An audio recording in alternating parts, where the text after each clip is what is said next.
안녕하세요. 최근에 한 배우의 과거 실수 때문에 정말 시끄러웠죠? 과연 우리는 과거의 잘못을 어떻게 봐야 할까요? 오늘 한 영적 스승의 정말 날카로운 답변을 한번 살펴볼 건데요. 이 이야기가 어떻게 우리 사회 전체의 교육 문제까지 연결됐는지 한번 제대로 파헤쳐 보겠습니다. 자, 바로 이 질문에서 모든 게 시작됩니다. 여러분도 아시다시피 최근에 한 공인의 과거가 드러나면서 정말 큰 논란이 있었잖아요. 과연 한 번의 실수가 평생을 따라다니는 그런 족쇄가 되어야만 하는 걸까요? 이 스승의 생각은 조금 다른 것 같아요. 첫 번째, 이 논란의 시작점부터 한번 보죠. 대중의 사랑을 듬뿍 받던 한 배우가 있었어요. 그런데 이 배우에게 과거 소년범 전력이 있었다는 사실이 딱 밝혀진 거죠. 사람들은 당연히 분노했고 막 퇴출하라고 요구했죠. 바로 이 사건이 오늘 우리가 다룰 스승에게 과거의 잘못을 도대체 어떻게 봐야 합니까? 라는 질문을 던지게 된 배경이 된 겁니다. 근데 스승의 답변이 정말 의외예요. 실수 자체는 문제가 아니다. 이렇게 말하거든요. 우리 사회가 생각보다 용서에 인색하지 않다는 거죠. 진짜 문제는 뭐냐? 바로 이거예요.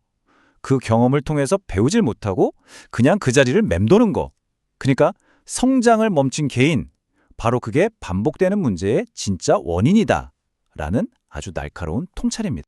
자, 그럼 이게 그냥 한 사람의 문제로 끝나는 걸까요?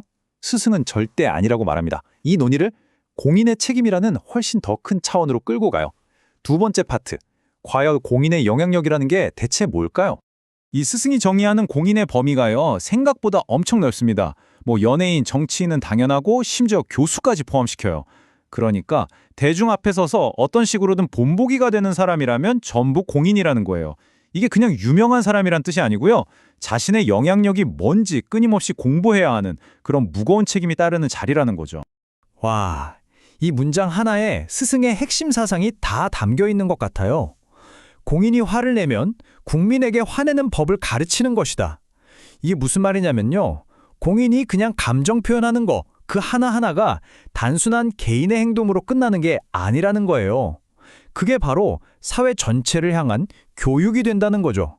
생각해보면 정말 무서운 통찰 아닌가요? 자, 그렇다면 말이죠.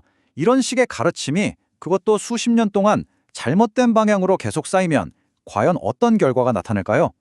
세 번째 파트로 넘어가 보죠. 스승은 우리 사회가 어느새 불평하는 사회가 되어버렸다고 아주 뼈아프게 진단합니다. 그럼 그 원인이 대체 어디에 있냐? 스승은 바로 사회의 리더들을 지목합니다. 종교 지도자, 교수, 정치인, 연예인. 원래는 사회 정신적 기둥이 되어야 할 사람들이잖아요. 근데 이들이 오히려 끊임없이 불평만 쏟아냈다는 거예요. 결국 그 부정적인 에너지가 사회 전체에 쫙 퍼져서 이런 불만 가득한 문화를 만들어 버렸다는 거죠. 핵심은 딱 이거예요.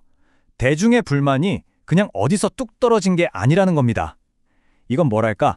리더들의 모습을 그대로 비추는 거울 같은 거예요. 위에서 불평하니까 그게 아래로 줄줄 흘러내릴 수밖에 없었다. 이건 필연적인 결과라는 아주 단호한 주장입니다. 자, 그런데 스승은 여기서 멈추지 않습니다. 이제 문제의 칼날을 우리 각자에게로 확 돌려버려요. 네 번째 이야기인데 이건 어쩌면 듣기에 가장 불편하고 힘들 수도 있는 주장입니다. 뭐냐면 모든 불행의 진짜 원인은 바로 내 안에 있다는 거예요. 첫 번째 비유부터가 정말 충격적이에요. 만약에 당신이 사기를 당했다면 그건 당신이 그동안 쌓아온 잘못 때문이다. 아니, 보통 우리는 당연히 사기꾼을 욕하잖아요.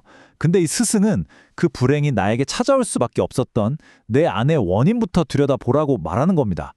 외부에서 온 불행처럼 보이지만 사실은 내 안에 결점이 불러온 결과물이라는 거죠. 그리고 이 논리는요, 인간관계에도 똑같이 적용돼요. 만약에 배우자가 바람을 피웠다면 그건 내가 내 할 일을 제대로 안 한 게 쌓이고 쌓인 결과다. 이것도 마찬가지죠. 상대방 탓하기 전에 과연 나는 이 관계 안에서 내 의무를 다했는가? 이걸 먼저 돌아보라는 정말 철저한 자기 성찰의 메시지인 셈입니다. 그럼 여기서 당연히 이런 질문이 생기죠.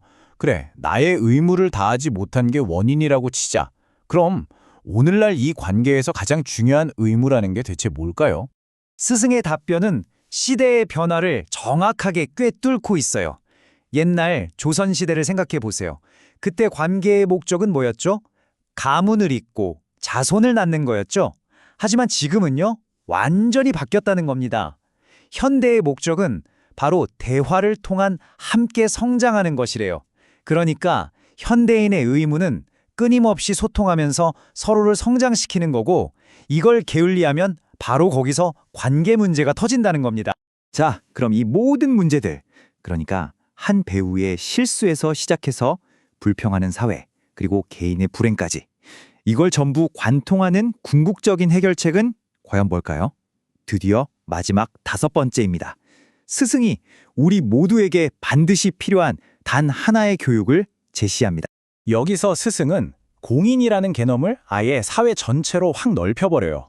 무슨 말이냐면 내가 가진 지식이나 재능으로 다른 사람한테 조금이라도 영향을 줄 수 있다면 그게 연예인이 아니더라도 누구나 공적인 책임을 진다는 거예요. 왜냐? 현대사회는 모두가 서로 연결돼서 영향을 주고받는 그런 시대니까요.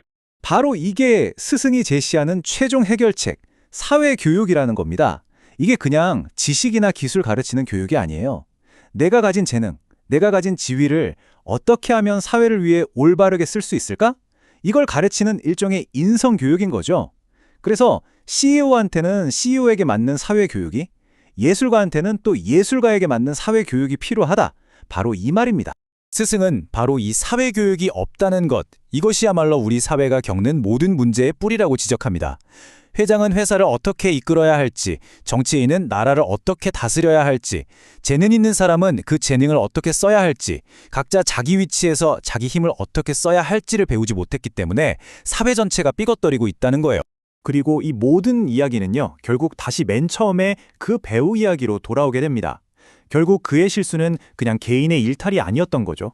사회교육이라는 가장 중요한 첫 번째 도미노가 빠져 있었기 때문에 언젠가는 쓰러질 수밖에 없었던, 뭐랄까 이미 예측 가능한 결과였다. 바로 그 말입니다. 결국 스승이 우리 모두에게 던지는 마지막 질문은 바로 이겁니다. 우리는 과연 한 사람이 가진 그 놀라운 재능에 걸맞은 지혜를 함께 가르치고 있는가? 이 질문은 단순히 사회 리더들만의 얘기가 아니에요. 바로 우리 각자가 내 삶에서 나의 재능을 과연 어떻게 쓰고 있는지 깊이 돌아보게 만드는 질문인 것 같습니다. 여러분은 어떻게 생각하시나요?